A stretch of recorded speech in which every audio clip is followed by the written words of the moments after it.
और अब वक्त है देश दुनिया की खबरों को फटाफट अंदाज में जानने का। सबसे पहले आज की बड़ी खबरें देखते हैं देश टॉप 10। राहुल गांधी का अमित शाह के भाषण पर पलटवार का गृह मंत्री ने मेरे किसी भी सवाल का जवाब नहीं दिया। घबराहट में उन्होंने आपत्तिजनक शब्द के इस्तेमाल किए। प्रधानमंत्री मोदी ने चुनाव सुधार पर लोकसभा में अमित शाह के भाषण की तारीफ की। कहा, अमित शाह ने तथ्यों के साथ विपक्ष के झूठ को एक्सपोज किया। राज्यसभा में वंदे मातरम पर चर्चा। केंद्रीय मंत्री जेपी नड्डा बोले, वंदे मातरम को उचित सम्मान नहीं मिला, इनकी उपेक्षा और उदासीनता के जिम्मेदार नेहरू। अनुराग ठाकुर ने संसद में सिगरेट का मुद्दा उठाया। कहा, तृणमूल सांसद संसद में सिगरेट पीते रहते हैं। सोर्सेस के मुताबिक कीर्ति आजाद पर आरोप। देश के 12 राज्यों में एसआईआर का आज आखिरी दिन। ज्यादातर राज्यों में 99% काम पूरा। पश्चिम बंगाल और यूपी में बढ़ सकती है एसआईआर की डेडलाइन। गोवा नाइट क्लब अग्निकांड में बड़ा एक्शन। पासपोर्ट सस्पेंड होने के बाद थाईलैंड में हिरासत में लिए गए लूथरा ब्रदर्स जल्द भारत रिपोर्ट किया जाएगा। गोवा क्लब अग्निकांड जांच में बड़ा खुलासा। हादसे के बाद लूथरा ब्रदर्स ने थाईलैंड का टिकट बुक किया था। 7 दिसंबर की सुबह दिल्ली के रास्ते फुकेट भागे। लूथरा ब्रदर्स के करीबी और बिजनेस पार्टनर अजय गुप्ता की गोवा कोर्ट में पेशी। अदालत ने 7 दिनों की पुलिस कस्टडी में भेजा। दिल्ली से हुई थी गिरफ्तारी। पश्चिम बंगाल के संदेशखाली केस के मुख्य गवाह की कार को ट्रक ने मारी टक्कर। भोलानाथ घोष के बेटे और ड्राइवर की मौत। बीजेपी ने बताया साजिश। सबसे ज्यादा प्रभावित हुए यात्रियों को 10,000 रुपए का ट्रैवल वाउचर देगी इंडिगो। 3, 4 और 5 दिसंबर को प्रभावित हुए यात्रियों को मिलेगा फायदा। और आइए देखते हैं यूपी से जुड़ी बड़ी खबरें यूपी टॉप 10 में।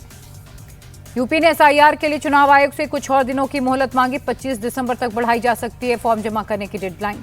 यूपी के मुख्य चुनाव अधिकारी के मुताबिक राज्य में एसआईआर का काम 99% पूरा, लेकिन अभी भी करीब 2 करोड़ 91 लाख फॉर्म जमा होने बाकी। यूपी में ऑपरेशन टॉर्च जारी। 17 शहरों में वेरिफिकेशन ड्राइव। रात के अंधेरे में झुग्गी झोपड़ियों में रहने वालों के दस्तावेजों की जांच। मेरठ में घुसपैठियों की तलाश तेज। अब तक 6,500 संदिग्धों की पहचान। झुग्गी झोपड़ियों में रहने वालों के दस्तावेजों की पड़ताल हो रही। घुसपैठियों के खिलाफ सरकार के अभियान पर डिंपल यादव के सवाल। कहा, 11 साल से सरकार क्या कर रही थी, अब घुसपैठियों को हटाने का ख्याल क्यों आया। रामपुर जेल में बंद सपा नेता आजम खान को बड़ी राहत। सेना पर विवादित बयान के 8 साल पुराने मामले में एमपी एमएलए कोर्ट ने किया बरी। और एएमए चेकिंग के दौरान पुलिस और गौतस्करों की मुठभेड़। पुलिस की जवाबी कार्रवाई में एक के पैर में गोली लगी। घेराबंदी में 2 और गौतस्कर गिरफ्तार।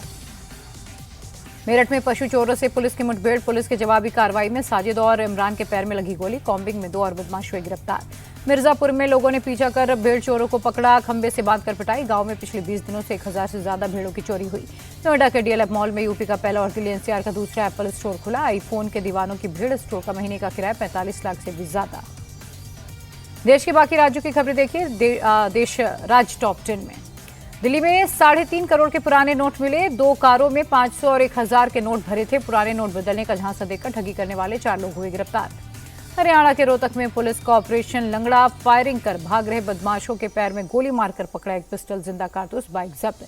गुजरात के राजकोट में रेप के आरोपी का हाफ एनकाउंटर। पुलिस की जवाबी कार्रवाई में आरोपी के दोनों पैर में लगी गोली। मुठभेड़ में एक पुलिसकर्मी जख्मी। राजस्थान के हनुमानगढ़ में जबरदस्त बवाल। किसानों ने निर्माणाधीन इथेनॉल फैक्ट्री की दीवार गिराई। कई गाड़ियों में तोड़फोड़ आगजनी की। बिहार के बेगूसराय में कपड़ा व्यापारी की हत्या। सुबह सुबह बदमाशों ने गोलियों से छलनी कर मौत के घाट उतारा। पुलिस हमलावरों की तलाश में जुटी। बिहार के समस्तीपुर में शराब माफियाओं के खिलाफ एक्शन। बागी गांव में आबकारी विभाग का छापा।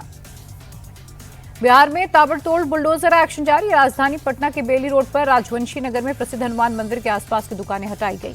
आईएएस संतोष वर्मा का एक और विवादित बयान। अब सीधे हाईकोर्ट पर सवाल उठाएगा। एससी एसटी के बच्चों को सिविल जज नहीं बनने दे रहा हाईकोर्ट।